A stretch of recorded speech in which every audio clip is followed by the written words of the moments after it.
तो welcome 12th class. स्वागत है आपका यूरोपियन यूनियन या यूरो संघ के इस टॉपिक पर। यह टॉपिक बहुत इम्पॉर्टेंट था, इसलिए मैंने पिछली वीडियो से अलग करके इसको आपको अलग से कराने के लिए ही, ताकि आपको बहुत अच्छी तरह से याद रहे और समझ में आ जाए, इसके लिए अलग से पूरी डेडिकेटेड एक वीडियो बना रहा हूँ। सबसे बड़ी बात जो आती है वो इस टॉपिक में आती है कि इस टॉपिक में से ही 80% चांस है क्वेश्चन आने के। इसीलिए इस वीडियो को बहुत ध्यान से देखना और बहुत ध्यान से समझ भी लेना। तो चलिए स्टार्ट करते हैं आज का वीडियो और आज का टॉपिक। मैं हूं विक्रांत, आप देख रहे हैं पॉलिटिकल साइंस 90+ मार्क्स।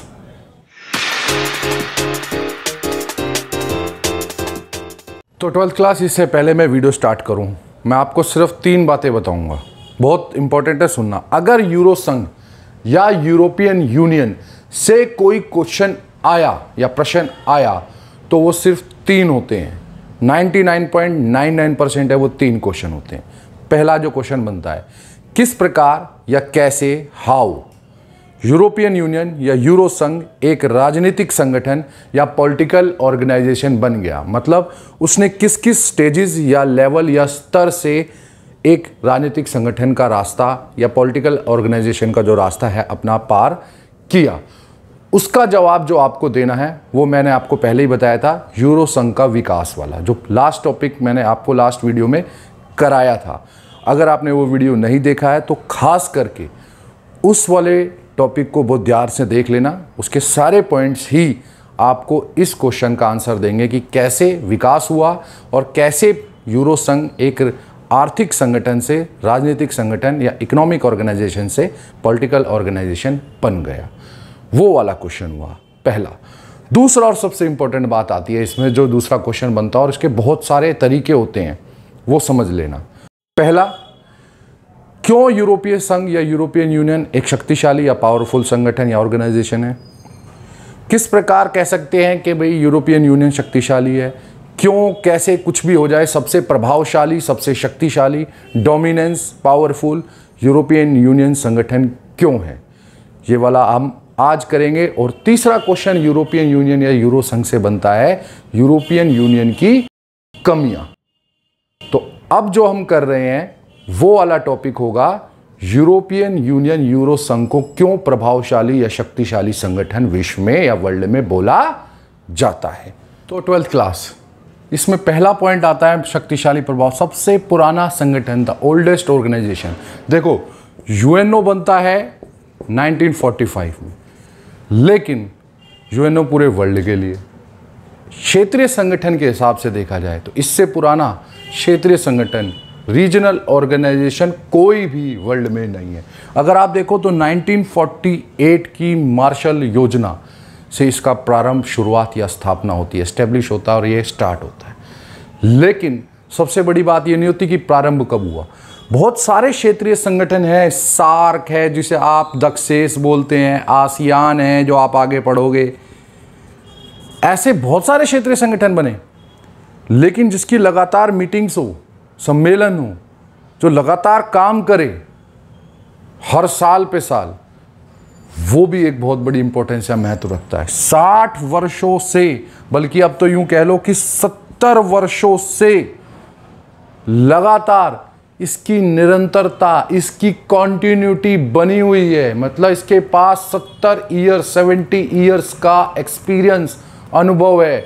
इसे पता है अंतर्राष्ट्रीय राजनीति में कहाँ कैसे व्यवहार या बिहेव करना है और अंतर्राष्ट्रीय राजनीति पर कहाँ अपना प्रभाव किस प्रकार जमाना है, क्योंकि इसके अनुभव ने इसको सिखा दिया है। लर्न करके धीरे धीरे जो लर्न करता है, धीरे धीरे जो विकास करता है। 48 की मार्शल योजना, लोह इस्पात, स्टील, परमाणु, ऐसी स्टेजेस लेवल से गुजरा, स्तरों से गुजरा है और धीरे धीरे विकास करके एक मजबूत संगठन बना है। तो लगातार बनी इसकी कॉन्टिन्यूटी ने, इसके पुरानेपन ने इसके अंदर इस मजबूती डाल दी है।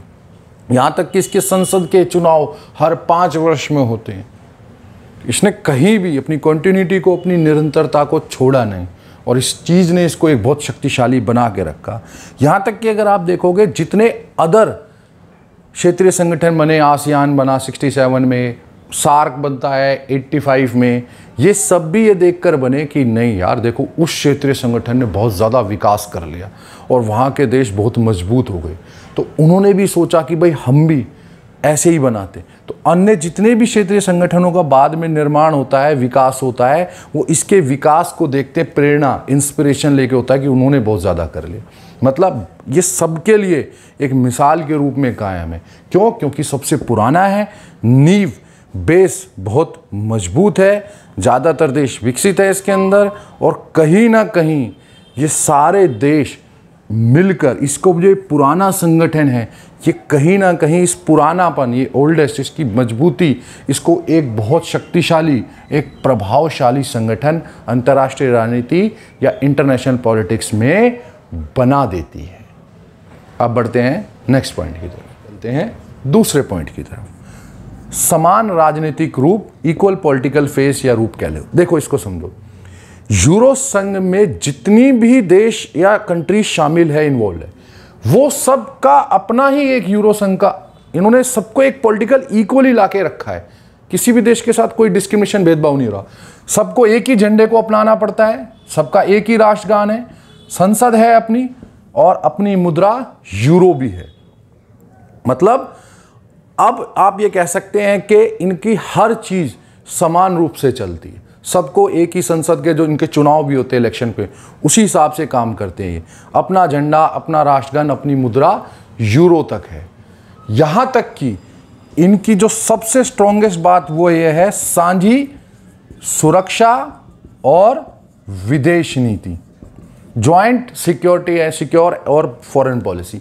मतलब ये देश सारे मिलकर एक साथ एक जैसा व्यवहार, या एक साथ मतलब कह लो कंबाइन, यूनाइट होकर एक जैसा सेम बिहेव करते हैं, अलग अलग वाली बात नहीं। इस एक साझी सुरक्षा विदेश नीति के कारण यूरोपीय संघ एक खुद में शक्तिशाली संगठन बन जाता है, क्योंकि सभी देश अंतर्राष्ट्रीय या इंटरनेशनल पॉलिटिक्स, राजनीति में एक जैसा बिहेव, व्यवहार या अप्रोच रखते हैं।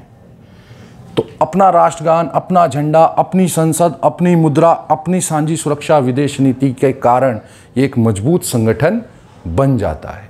अब चलते हैं तीसरे पॉइंट की तरफ। तो 12th क्लास, तीसरा पॉइंट आता है यूरोपीय संघ की, तीसरा पॉइंट आता है यूरोपीय संघ की सहयोग की नीति, cooperation and coordination policy of European union. अब देखो, आप एशिया में दो संगठन है, आसियान और सार्क। सार्क भारत वाला, जो जिसमें पाकिस्तान भी एक मेंबर है। अब आप देखो वो ऑर्गेनाइजेशन, संगठन कैसे कामयाब होगा जिसमें दो देश, भारत पाकिस्तान, एक साथ एक मंच पर, एक स्टेज पर काम करेंगे, क्योंकि इनकी आपस की दुश्मनी खत्म नहीं होती। लेकिन अब आप आओ यूरोपीय संघ या यूरोपियन यूनियन पर, यहाँ पर भी दो देश ऐसे हैं जो आपस में लड़े थे, फ्रांस, जर्मनी, ये सेकेंड वर्ल्ड वॉर में आपस में लड़े थे। यहाँ तक कि यूरो संघ के अंतर आने वाले ज़्यादातर देश सेकेंड वर्ल्ड वॉर और उससे पहले आपस में युद्ध कर चुके हैं। लेकिन फिर भी एक बार जब इन्होंने यूरो संघ बनाया तो देखा कि भाई दुश्मनी से अच्छा दोस्ती है, तो इन्होंने सहयोग की नीति को अपनाया, मेल मिलाप की पॉलिसी को अपनाया, एक दूसरे की मदद की पॉलिसी को अपनाया, नीति को अपनाया। मतलब एक दूसरे का सहयोग करते हैं। अगर यूरो संघ में किसी देश के ऊपर कोई भी मुसीबत, समस्या या प्रॉब्लम आती है तो सभी यूरो संघ के सदस्य या मतलब मेंबर्स उसकी मदद करते हैं, सहयोग करते हैं। ग्रीस, यूनान, इसमें बहुत भारी आर्थिक संकट आया, लेकिन ग्रीस को पूरे यूरो संघ ने कभी अकेला नहीं छोड़ा। बहुत बड़ी आर्थिक संकट से गुजरा था, एक एक सैंडविच के लाले पड़ गए थे एक दिन, लेकिन यूरो संघ ने कभी उसके साथ सहयोग की नीति को नहीं छोड़ा। उसके साथ बाजार, उसकी मदद करना, हेल्प करना, ये नहीं छोड़ा। इसी तरह से यूरो संघ के अंदर सहयोग की भावना है। यूरोपियन यूनियन के किसी भी मेंबर सदस्य पे कोई भी समस्या आ जाती है तो सभी राष्ट्र, सभी नेशंस, कंट्रीज, सदस्य, मेंबर्स मिलकर उस देश का साथ देते हैं और उसके साथ खड़े रहते हैं। सबसे बड़ी बात यहाँ पे क्या आती है मेल मिलाप से, कि कभी भी उसको अकेला महसूस नहीं होता। आप खुद सोचिए, अगर आपको लगे कि आप किसी भी मुसीबत में और आपके साथ कोई है, तो आप अकेले उस समस्या प्रॉब्लम का सामना कर सकते हैं। बस आपको लगना चाहिए कि आपके साथ कोई है। तो ये जो नीति है इनकी, इसने एक यूरोपीय संघ को एक मजबूत, एक शक्तिशाली दुनिया को दिखा दिया कि नहीं भाई, ये सारे देश तो एक साथ मिलकर एक दूसरे की समस्या में काम करते हैं और फिर समस्या बचती भी नहीं है। तो ये बड़ी पॉलिसी स्ट्रॉन्ग अपना के रखी है इन्होंने। अब चलते हैं नेक्स्ट पॉइंट की तरफ। तो 12th क्लास, नेक्स्ट पॉइंट आता है विश्व राजनीति पर प्रभाव, इन्फ्लुएंस ऑन इंटरनेशनल पॉलिटिक्स। देखो, जो यूरो संघ में मेंबर्स आते हैं वो ज्यादातर वेस्ट यूरोप के हैं। वेस्ट यूरोप में ज्यादातर कौन सी कंट्री है? विकसित। पश्चिमी यूरोप में ज्यादातर राष्ट्र कौन से हैं? विकसित, मतलब ज्यादातर डेवलप्ड कंट्री है। ये ज्यादातर शक्तिशाली, पावरफुल कंट्री है। इसलिए क्योंकि इस यूरो संघ के अंदर सहयोग भी है और इसके अंदर पावरफुल कंट्री, विकसित, डेवलप्ड भी है, शक्तिशाली भी है, आर्थिक रूप से भी मजबूत है, और एक ऐसा संगठन, ऑर्गेनाइजेशन जिसमें ये सारी कंट्रीज एक साथ मिल भी जाएं, तो उसका इंटरनेशनल राजनीति पर प्रभाव या अंतर्राष्ट्रीय राजनीति पर प्रभाव या इन्फ्लुएंस ऑटोमेटिक या अपने आप भी बन जाता है। कहीं भी कोई भी अंतर्राष्ट्रीय राजनीति में घटना हो जाए, अगर यूरो संघ कोई अपना स्टैंड लेता है तो कहीं ना कहीं अंतर्राष्ट्रीय राजनीति के निर्णयों पर, फैसलों पर, डिसीजंस पर यूरो संघ का फर्क या प्रभाव अपने आप देखने को मिलता है। कई बार ऐसा हुआ है कि ये स्टैंड लिया, इन्होंने खड़े हो गए और उसके कारण अंतर्राष्ट्रीय राजनीति में फैसले बदल गए। यहाँ तक कि अभी एक विवाद हुआ था तुर्की वाला, तुर्की ग्रीस के साथ। अभी एक जगह पर गैस के भंडार मिले हैं, वो समुद्र के अंदर है। तो तुर्की और ग्रीस दोनों उसके ऊपर कब्जा, या दोनों अपना दिखा रहे हैं कि हमारा कंट्रोल है, हमारा है। लेकिन ग्रीस के साथ पूरा यूरो संघ अपने आप खड़ा हो गया। तो कहीं ना कहीं ये सारे देश शक्तिशाली हैं, मजबूत हैं, विकसित हैं, डेवलप्ड हैं, और इसके कारण जब ये सारे इकट्ठे होकर अंतर्राष्ट्रीय राजनीति में, इंटरनेशनल पॉलिटिक्स में एक साथ अपनी कोई बात रखते हैं, तो कहीं ना कहीं अंतर्राष्ट्रीय राजनीति पर प्रभाव भी इनका देखने को मिलता है। इसी कारण इस संगठन को पावरफुल या शक्तिशाली बोला जाता है। अब बढ़ते हैं आगे। तो 12th क्लास, नेक्स्ट पॉइंट है राजनीतिक और कूटनीतिक महत्व, पॉलिटिकल एंड डिप्लोमेटिक इंपॉर्टेंस। देखो, ना केवल इसमें सारे विकसित, या यूं कह लो ये जो लग्जमबर्ग, डेनमार्क, बड़ी बड़ी अर्थव्यवस्था, इकोनॉमी जो पूरे विश्व राजनीति को हिला सकते हैं, विकसित राष्ट्र आते हैं, बल्कि इसका एक डिप्लोमेटिक, कूटनीतिक इंपॉर्टेंस भी है। वो क्या है? इसके दो सदस्य कौन सा? Britain and France. ब्रिटेन और फ्रांस वीटो पावर भी रखते हैं, यूएनओ के स्थायी सदस्य हैं, परमानेंट मेंबर। हालांकि मेरे पता आप ये कहोगे, सवाल कर सकते हो कि ब्रिटेन एग्जिट कर चुका है, लेकिन ब्रिटेन को एग्जिट हुए ज़्यादा टाइम नहीं हुआ, अभी हुआ, और यूरो संघ 1948 से बना हुआ। तो उसके बीच में ब्रिटेन लगातार इसके साथ रहा है।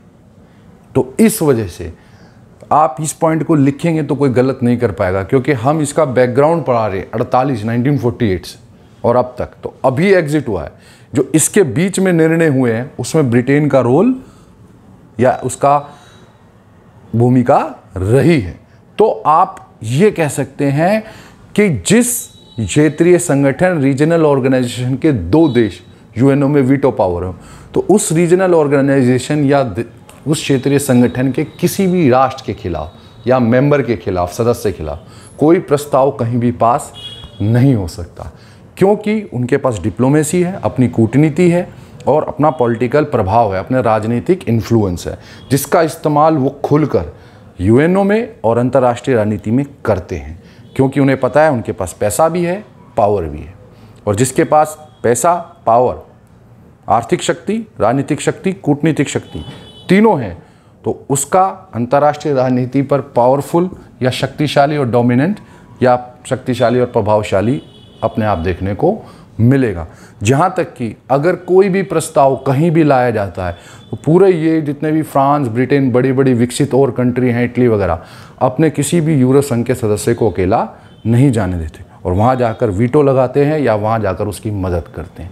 तो इस कारण इनका डिप्लोमेसी और जो कूटनीतिक महत्व है वर्ल्ड पॉलिटिक्स में अपने आप बढ़ जाता है। और भी क्षेत्रीय संगठन है, देखो सार्क है, आसियान है, लेकिन इनका कोई भी मेंबर यूएनओ में ज़्यादा शक्ति नहीं रखता, पर इनके रखते हैं। अब बढ़ते हैं हम इस टॉपिक के अगले पॉइंट पर। तो 12th क्लास नेक्स्ट पॉइंट है इसका इकोनॉमिक इंपॉर्टेंस या आर्थिक महत्व। यूरो संघ, यहाँ बात मैं यूरो संघ की कर रहा हूँ, जितने भी इसके मेंबर आते हैं। कहीं भी आप ये मत समझ लेना कि यूरो संघ के सारे देश में की इकोनॉमी अलग अलग भी इतनी ज़्यादा बड़ी है, लेकिन यहाँ पूरे यूरो संघ ऑर्गेनाइजेशन या संगठन की बात हो रही है। इसका जीडीपी मतलब सकल घरेलू उत्पाद, ये सकल घरेलू उत्पाद 12,000 अरब डॉलर या इससे भी ज़्यादा का है। तो सोचो कितनी बड़ी अर्थव्यवस्था यूरो संघ के पूरे जितने भी देश शामिल हो जाए तो इतनी बड़ी अर्थव्यवस्था ये बना देते हैं। तो वर्ल्ड पर उसका कितना प्रभाव होगा आर्थिक रूप से। 2005 में ये विश्व की सबसे बड़ी अर्थव्यवस्था रह चुका है। 2005 में ऐसा भी वक्त आया था इसने अमेरिका की अर्थव्यवस्था को पीछे कर दिया था। अभी भी विश्व की दूसरी सबसे बड़ी अर्थव्यवस्था है, याद रखना, यूरो संघ। यूरो संघ, इसके देश अलग अलग नहीं, सारे देश मिल जाए तो अभी भी विश्व की दूसरी सबसे बड़ी अर्थव्यवस्था है। पहली तो हमेशा अमेरिका रहता है, लेकिन दूसरी है। इसकी मुद्रा यूरो, ये सबसे इंटरेस्टिंग बात है। हालांकि मैंने अपनी एक वीडियो में बोला था कि डॉलर कैसे इंटरनेशनल अंतर्राष्ट्रीय करेंसी या मुद्रा बना, कि मुझसे अगर 100-150 बच्चे पूछेंगे तो मैं बताऊंगा, लेकिन मेरे पास कुछ ही कमेंट आए, लगता है किसी को इंटरेस्ट नहीं आया। लेकिन डॉलर एक इंटरनेशनल करेंसी है, अंतर्राष्ट्रीय मुद्रा है जिसमें सबसे ज़्यादा व्यापार होता है। इसी के कारण अमेरिका अपना पूरा अंतर्राष्ट्रीय अर्थव्यवस्था पर प्रभाव जमा के बैठा है। लेकिन पिछले दिनों में लगातार धीरे धीरे यूरो में व्यापार, बिजनेस बढ़ा है और यूरो का दायरा, यूरो की मार्केट वैल्यू, उसका बाज़ार मूल्य भी बढ़ा है। मतलब यूरो में लगातार बिजनेस व्यापार बढ़ रहा है ज़्यादा से ज़्यादा, और धीरे धीरे अब अंतर्राष्ट्रीय मुद्रा डॉलर की जगह पर यूरो में आ रही है। अगर ऐसा होता है तो समझो कि एक क्षेत्रीय संगठन की मुद्रा वर्ल्ड करेंसी, इंटरनेशनल या कह लो अंतर्राष्ट्रीय मुद्रा बन चुकी होगी, तो उसकी कितनी बड़ी साख है। देखो, अंतर्राष्ट्रीय करेंसी होने का मतलब ये है कि उस पूरे संगठन पर या उस देश पर जिसकी मुद्रा है उस पर पूरे विश्व को भरोसा है। मुद्रा की क्या वैल्यू, कागज़ के टुकड़े की क्या वैल्यू है अगर उसके पीछे उसकी गवर्नमेंट ना हो। आपकी जेब में आज जो भी नोट होगा, 100, 50, 500, 1000, 2000, कितने का भी नोट हो, उसके पीछे से अगर भारत सरकार की शक्ति हटा ले तो वो कागज़ का टुकड़ा है। लेकिन ऐसे ही डॉलर के पीछे क्या है, अमेरिका की इकोनॉमी की। भैया अमेरिका की इकोनॉमी डूब नहीं सकती, पूरे वर्ल्ड को भरोसा है, तभी अपने पास रखना चाहते हैं। तो अब वो यूरो का भी एक दर्जा है, यूरो के अंदर भी लोग व्यापार कर रहे हैं और अपने पास उसका विदेशी मुद्रा भंडार जमा कर रहे हैं, कि उनको लगता है यूरो संघ इतना मजबूत है, इतना पावरफुल, इतना शक्तिशाली है कि इसकी इकोनॉमी, अर्थव्यवस्था कभी डूब नहीं सकती है। इसीलिए यूरो अब अंतर्राष्ट्रीय करेंसी मुद्रा की ओर बढ़ रहा है। तो इसी कारण आप देख सकते हैं कि अंतर्राष्ट्रीय स्तर पर यूरो संघ का पॉलिटिकल, राजनीतिक, डिप्लोमेटिक, कूटनीतिक महत्व या इंपॉर्टेंस के साथ साथ इकोनॉमिक महत्व भी है। इसमें सारे देश, मैंने पहले भी बताया था, ज़्यादातर देश कौन से हैं, विकसित, जिनकी अर्थव्यवस्था बहुत मजबूत और विकसित है। इसी कारण इसका अपना एक आर्थिक महत्व है जो अंतर्राष्ट्रीय अर्थव्यवस्था या इंटरनेशनल इकोनॉमी पर पूरा प्रभाव डालने की शक्ति ये रखते हैं। अब बढ़ते हैं आगे। तो 12th क्लास, इसमें लास्ट पॉइंट आता है सैन्य प्रबलता, मिलिट्री स्ट्रेंथ।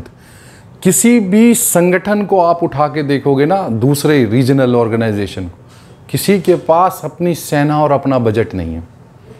इकोनॉमी है, आर्थिक क्षेत्र में लेन देन है, लेकिन ऐसा कोई और संगठन बना ही नहीं विश्व में, या रीजनल ऑर्गेनाइजेशन नहीं बनी जिसकी अपनी मिलिट्री है, अपनी सेना है यूरो संघ की। यहाँ तक कि साल में वो बजट भी निकालते हैं जो वो सेना पे खर्च करेंगे, यूरो संगठन की जो अपनी सेना है।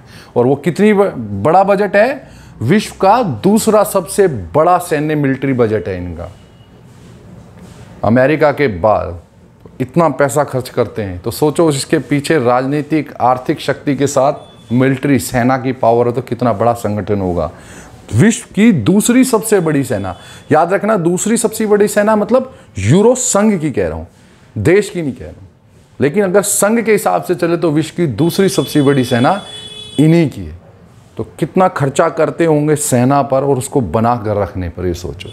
और तो और मैंने आपको पहले ही बताया था सारे देश विकसित हैं, तो इनकी जितनी भी तकनीक है वो आधुनिक, मॉडर्न, विकसित, डेवलप्ड है। मतलब इनकी सेना जिस भी चीज़ों का, जिस भी सामान का इस्तेमाल कर रही है, चाहे वो हथियार हो, चाहे वो कपड़े हो, चाहे वो राशन हो, चाहे वो टेक्निक्स हो, चाहे वो फाइटर प्लेन्स हो, मिसाइल हो, हर चीज़ में आधुनिक और विकसित तकनीक का इस्तेमाल कर रहे हैं। ऐसा नहीं है कि तकनीक के क्षेत्र में ये पिछड़े हुए, नहीं। अभी आपने देखा होगा भारत ने फ्रांस से राफेल खरीदा, ये 80 का है, तो फ्रांस भी उसका मेंबर है। तो लगातार इनके अंदर रिसर्च अनुसंधान चलता रहता है और ये नए से नए हथियार, नए से नई शस्त्र, मिसाइलें, प्लेन बनाते रहते हैं और वो आधुनिक और विकसित होता है। तो अपने आप में ये एक शक्ति रखता है कि इसकी एक बहुत बड़ी मिलिट्री पावर है और वो मिलिट्री पावर आधुनिक, विकसित, डेवलप है, मॉडर्न है, बजट बहुत बड़ा है और इतनी खासी शक्ति, इतनी अच्छी शक्ति, खासी शक्ति होने के साथ ही ये एक शक्तिशाली या प्रभावशाली संगठन बन जाता है। वर्ल्ड पॉलिटिक्स में इसको इग्नोर या इसको नज़रअंदाज नहीं किया जा सकता है। तो ये हैं पॉइंट्स इसके। अब हम बढ़ते हैं इसकी कमियों की तरफ। तो 12th क्लास, अब आते हैं यूरो संघ की कमियां या वीकनेसेस ऑफ यूरोपियन यूनियन। देखो, अगर आपसे ये पूछा जाए कि भाई प्रभावशाली, शक्तिशाली या मजबूत क्यों है, तो आप सिर्फ वो पॉइंट लिख दोगे। कमियां पूछी जाए तो ये लिख दोगे। लेकिन अगर बाई चांस आ जाए मूल्यांकन, आलोचनात्मक मूल्यांकन, समीक्षात्मक मूल्यांकन, क्या नकारात्मक, सकारात्मक, पॉजिटिव, नेगेटिव एक साथ आ जाए, तो आपको वहां के पॉइंट और इसके पॉइंट दोनों को मिला के लिखना। पहले उपलब्धियां आ जाए तो वही प्रभावशाली बात रहेगी। याद रखना, उपलब्धियां, सफलताएं वही प्रभावशाली संगठन की ही मानी जाएंगी, वो अलग नहीं है। तो उपलब्धियां हो, सफलताएं हो, वो जो प्रभावशाली संगठन है वही उसकी उपलब्धियां हैं, वही सफलताएं हैं, वही उसकी अचीवमेंट है, वही उसकी सक्सेस है।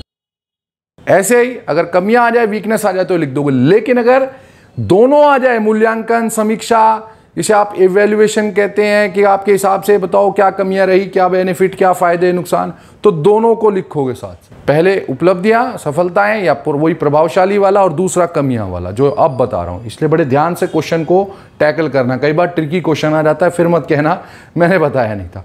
तो अब बढ़ते हैं इसकी वीकनेस या कमियों की तरफ। तो 12th क्लास, इससे पहले मैं आपको ये पॉइंट बताऊं, ये कार्टून देखिए।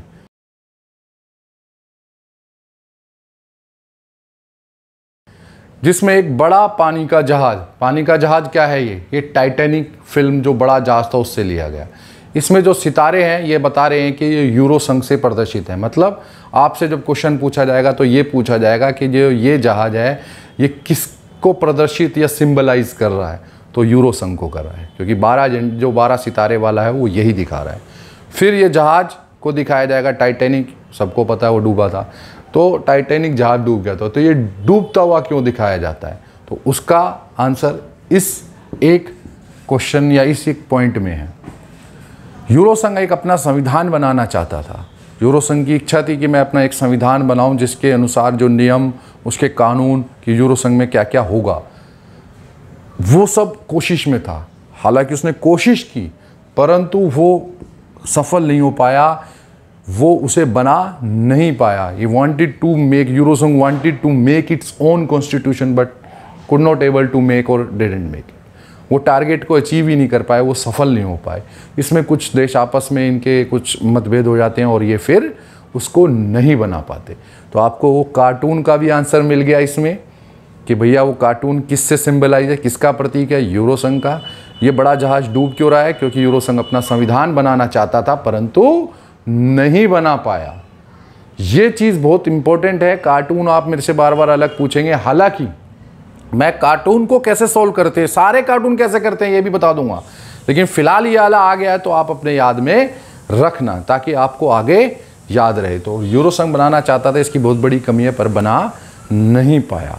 अब बढ़ते हैं दूसरी कमी की ओर। तो 12th क्लास कमियों में इसका दूसरा पॉइंट आता है यूरो, जो इसकी मुद्रा करेंसी है उसको भी सभी देशों ने नहीं अपनाया। ऐसा नहीं है यूरो बड़ी शक्तिशाली भले ही है, लेकिन कुछ देश अभी भी अपनी ही करेंसी, अपनी ही मुद्रा पर काम करते हैं और उसी को अपना के रखा है। वो कौन से देश है? ब्रिटेन, डेनमार्क और स्वीडन। वो कौन से देश हैं? ब्रिटेन, डेनमार्क और स्वीडन। तो ब्रिटेन, डेनमार्क, स्वीडन ने अपनी करेंसी को ही अपना के रखा और यूरो को नहीं अपनाया। हालांकि अब ब्रिटेन अलग हो गया है तो आपसे 2 देश पूछे जाएंगे कि 2 देशों का नाम बताओ जिन्होंने यूरो को नहीं अपनाया यूरो संघ में। तो वो होगा डेनमार्क और स्वीडन। ब्रिटेन का नाम अब हम नहीं लिखेंगे। ब्रिटेन, जब तक ब्रिटेन इसका मेंबर था तो उसने इसके साझा बाजार को भी नहीं अपनाया था कि सारे पूरी की पूरी यूरोप के संघ की जितने भी इसके मेंबर्स सबकी मार्केट एक फ्री, कोई भी कहीं पे जाके बेचो। तो ब्रिटेन बेचता तो सबको था लेकिन अपने देश में बहुत कम ही प्रवेश या एंट्री दी। तो ब्रिटेन बड़ा इस चीज़ को लेके चला कि नहीं भाई मैं अपने आप को ज़्यादा अलग रखूँगा। तो ब्रिटेन तो इसके साझा बाजार से भी अलग ही रहा। हालांकि बाकी सब ने इसको अपना लिया जो कंबाइंड मार्केट का फॉर्मूला था, लेकिन ब्रिटेन इससे अलग रहा। तो आप ये कह सकते हो यूरो को भी नहीं अपनाया और साझा बाजार को तो ब्रिटेन ने अपनाया कभी नहीं था। तो ये भी इसकी एक बहुत बड़ी कमी मानी जाती है। अब बढ़ते हैं तीसरे पॉइंट और लास्ट पॉइंट की तरफ। तो 12th क्लास इसमें तीसरा और लास्ट पॉइंट जो आ जाता है वो बहुत इंपॉर्टेंट भी है और बड़ा मज़ा भी आएगा। सांझी सुरक्षा और विदेश नीति होने के बावजूद, मैंने आपको पहले बताया था कि इन्होंने सांझी ज्वाइंट सुरक्षा, सिक्योरिटी और विदेश नीति, फॉरेन पॉलिसी को अपनाया है, लेकिन उसके बावजूद भी इसके कई सदस्य राष्ट्र, इसके जो मेंबर्स हैं वो अलग अलग व्यवहार करते हैं। कहाँ पर? अंतर्राष्ट्रीय राजनीति, इंटरनेशनल पॉलिटिक्स में। देखो, आपने अगर मेरा खाड़ी युद्ध 2 ऑपरेशन इराकी फ्रीडम वाला वीडियो नहीं देखा है तो उसमें मैंने ये बात बहुत क्लियरली, बहुत साफ साफ बोली थी। अगर नहीं देखा है तो आई बटन में लिंक छोड़ रहा हूँ, उसे ज़रूर से देखना क्योंकि उसमें भी याद बोली थी। जब अमेरिका ने इराक पर आक्रमण करना चाहा तो ब्रिटेन तो अमेरिका के साथ गया, लेकिन फ्रांस, जर्मनी ने वीटो लगाई यूएनओ में और इराक पर आक्रमण करने से मना कर दी। तो ब्रिटेन उस वक्त यूरो संघ का मेंबर, फ्रांस, जर्मनी भी यूरो संघ के मेंबर सदस्य, लेकिन फिर भी इन्होंने यूरो संघ के मेंबर होते हुए भी यूएनओ में अलग अलग व्यवहार या बिहेव किया।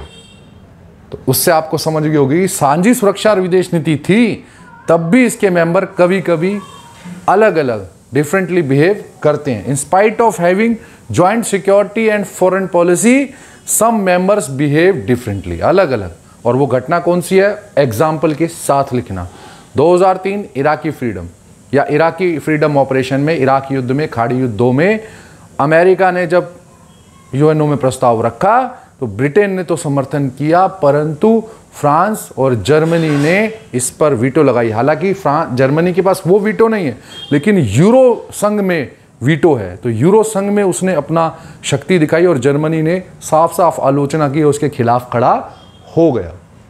तो जहां ब्रिटेन ने साथ दिया, फ्रांस, जर्मनी इसके विरोध में रहे।